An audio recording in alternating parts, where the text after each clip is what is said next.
Of the SNP, Ian Blackford.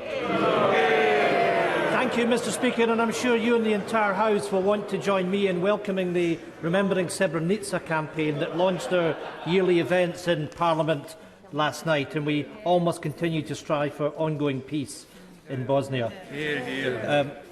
Mr Speaker, the flurry of changes in Downing Street over the last few days is a sight to behold. It's amazing how much energy this Prime Minister can sum up when it comes to saving his own skin. But whilst he's been busy rearranging the deck chairs, in the real world, people continue to be punished by the Tory cost of living crisis. Yesterday, Open Democracy found that as a direct result of the Chancellor's national insurance hike, nurses will, on average, take a £275 year pay cut in April. That pay cut will hit at the very same moment that soaring energy bills land, bills that have shot up £1,000 in the space of a year. It is a bill they and the rest of the public simply can't afford.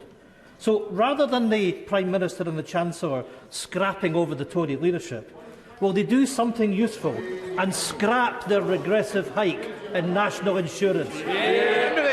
Mr Speaker, actually it was interesting that the gentleman opposite didn't mention that, because I think everybody can see how vital this is. We have to clear our COVID backlogs, Mr Speaker. We have 6 million people already on the waiting list. I'm afraid that will go up. And we need to be recruiting the staff now. That's why we're recruiting 50,000 more nurses. There are 11,000 more this year than there were last year. And to his point, Mr Speaker, we've increased the starting salary for nurses by 12.8%, in addition to the bursaries and other help that we give them. We value our nurses, we love our NHS, and we're paying for it. Ian Blackford. Well, actions speak louder than words, Mr Speaker, and if he wants to reward the nurses, then he needs to pay them. They are the very backbone of the National Health Service, the very people that he's hitting with the pay cut in April. And I shouldn't have to remind the Prime Minister that at the same time that those nurses were going into work every day to fight a pandemic, 16 different parties were happening in his government. The public know what nurses sacrificed during the pandemic, and they know exactly what this rule-breaking Prime Minister and his government were up to.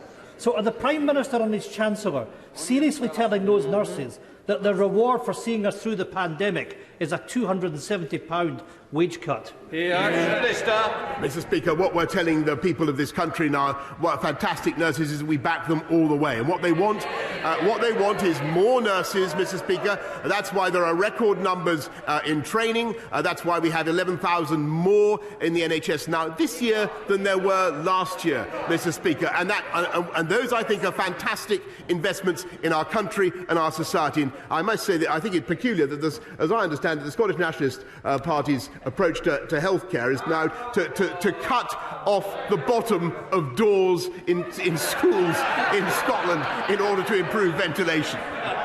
Jane Stevenson.